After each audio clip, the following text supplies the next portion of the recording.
As a parent, it's one of your most important responsibilities, keeping your child safe when riding in a vehicle. Child safety seats save lives and prevent injuries when they are used correctly and when they are used every time you travel in a car or truck. Choosing and using the best car seat for your child can be challenging with so many different ones on the market. You love your child and you want to protect your child from harm. In this short video, we will help you find the right seat to ensure that your child is always properly secured in a car seat that's appropriate for his or her age, height, and weight. It's not only the safe thing to do, it's the law in Texas.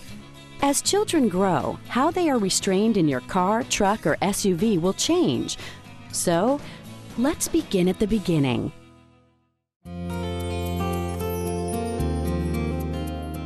This is Brandon, his wife Christy, and baby Emma.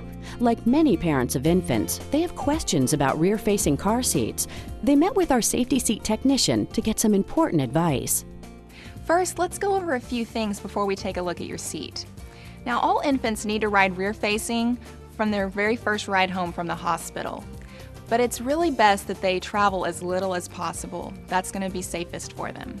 Now, there are two types of rear-facing seats. There's an infant-only seat, and there's also a convertible seat. Now, with this seat, you want to make sure that it's appropriate for Emma, so you need to check the label to make sure that the weight and height limit is appropriate for her. Now, the first thing that you want to remember when installing a car seat is to always check the vehicle owner's manual and the manufacturer's instructions for the seat. Now, let's take a look at where we want to put this seat in the vehicle. One place that you never want to put a rear-facing seat is in front of an active passenger airbag. We want to put it in the center if we can get a good installation. If not, we will use one of the outboard positions. There are two systems that you can use for installing a car seat. You can use the seat belt system, and you can also use what's called latch. Latch stands for lower anchors and tethers for children. If both the vehicle and the car seat are equipped with latch, you can use that system. But you can never use both the seat belt and latch at the same time. Today we're going to use the seat belt system to install this car seat. Right here you have a recline adjuster that will compensate for the slope of this seat. We need it to be at a 45-degree angle for newborns or 30 to 45 degrees for older infants. I'm going to take the seat belt, go through the belt path, and I'm going to buckle. Now I'm going to use one hand to put some pressure in the seat and the other hand to pull all the slack out of the webbing of the seat belt.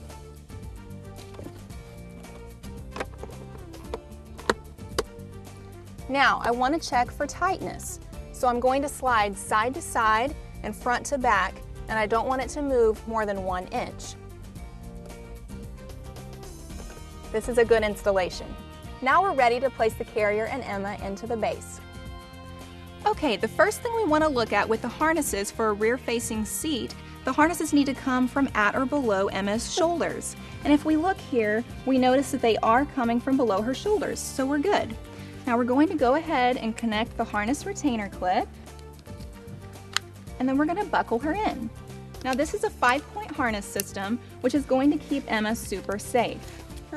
Now we want to get her snug. To get the harnesses snug, I'm going to pull on the harness adjuster strap. Now to check for snugness, I'm going to do a pinch test up at her shoulders. See how I can't grasp the webbing? This means that we have a snug fit. And lastly, I want to pull the harness retainer clip to armpit level.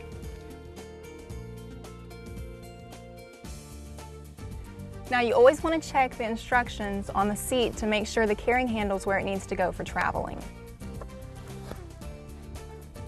All right, Emma looks great. What about the next size car seat up? When can we expect her to move into that? Now what Emma will need next is a convertible seat. Now convertible seats are larger than infant-only seats, and they go up to a higher weight and height limit rear-facing. They will also convert to forward-facing for when she gets older. They need to stay rear-facing for as long as possible till the highest weight or height limit of their car seat. At a minimum, until they are at least 1 year old and also at least 20 pounds.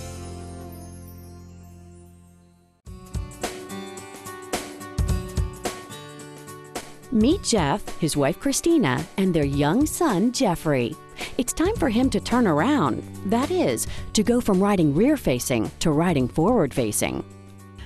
Okay, well, I can see you guys have used this seat to its maximum rear-facing weight limit, which is perfect. That's exactly what you want to do. But we do need to go ahead and turn it forward-facing.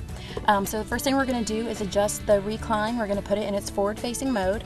We're also going to use a different belt path. We're going to use the forward-facing belt path.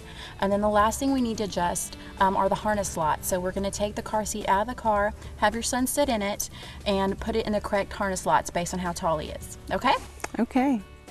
Let me just unhook it. Okay. Then I'm going to move the recline stand to the forward-facing position. All right, now let's get Jeffrey up here so we can pick the right harness slots for him. Great. Okay, now we're looking for the harness slots that are at or above his shoulders. Which ones do you think those are? Right there. Perfect. These top ones right up here. Great. All right, now that we've adjusted the harness slots so that they're at or above his shoulders, and we've rerouted the lower anchor strap through the forward-facing belt path, let's go ahead and attach the car seat to the vehicle seat. Now we're using a latch system, so let me attach the lower anchors and the top tether, because latch stands for lower anchors and top tethers for children. And it's always best practice to use the top tether even when you're using the seat belt. All right, now that I have everything attached, let's tighten the seat. The tightening mechanism is on this side, so I'm going to apply some weight to the seat right here and tighten. Okay, after I do that, I'm going to test for the tightness of the seat by putting one hand on each side of the belt path and sliding it on the vehicle seat from side to side and front to back. I'm looking for less than 1 inch of movement when I do that. Okay, Mom, go ahead and put the harnesses around his body and clip together the harness retainer clip. Very good. Let's buckle in the buckle tongues. There you go. All right, now you can go ahead and tighten the harnesses. Very good. Now move up that harness retainer clip to his armpit level. Wonderful. And the last thing we're going to do is test for the tightness. There should be no visible slack in the harnesses, and you shouldn't be able to pinch the webbing together at his shoulder. That looks great. Good job.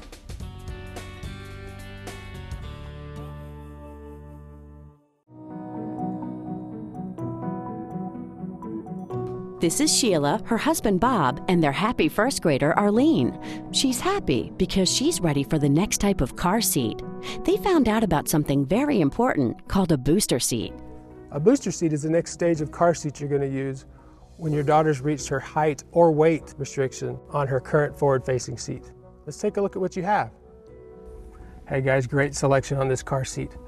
This booster seat gets your daughter up a little higher. That correctly fits the belts over her body. The shoulder strap comes right down the center of her chest, the lap portion over her hips. It needs to be used with a lap shoulder belt combination every single time.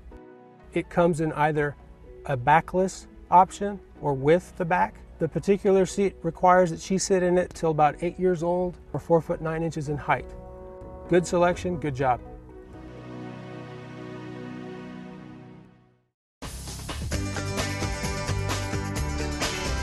Meet Will and his mom, Kathleen. Will has finally graduated, not from school, but from his booster seat. He can wear a safety belt now. Seatbelts are made for grown-ups, but when you reach at least about 4 foot 9 inches tall, then you're more than likely gonna fit with the lap and shoulder belt, okay? And usually it's around the age from 8 to 12. So what I want to do is have you get in the vehicle and have you sit down on the vehicle seat and put the lap and shoulder belt on. So we're gonna see if it fits you correctly. Okay, well, I want you to slide all the way back, so sitting straight up. Notice how your knees are bending over the edge of the seat and your feet are touching the floorboard? That is good. Now I want you to go ahead and put your lap and shoulder belt on. Okay, you see how the lap portion is laying low across the hip bone so it's not over your tummy. And the shoulder portion is going over your shoulder across your chest, so it's not going across your neck or face. This is the correct fit. Now, know that the seatbelt is only for one person, it's not for two or more, and the way that you're wearing it is correct. We don't want you to put the shoulder portion behind your back or underneath your arm. This is the way to use it. Another thing is that in the back seat is where you should be sitting. Most vehicles have warning signs that say under 13 should ride in the back seat of the vehicle, so we definitely want to keep you in the back seat. Perfect fit, good job.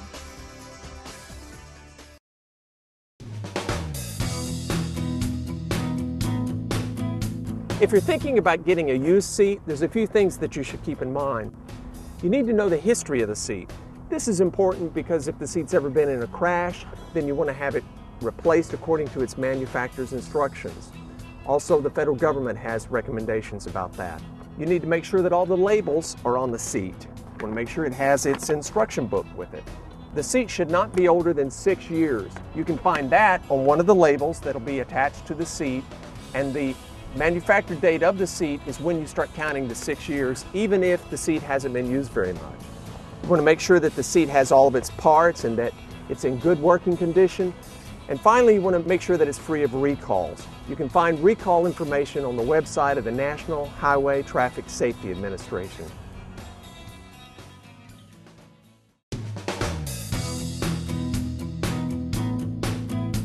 Let's also review some other important safety tips to help keep your child safe.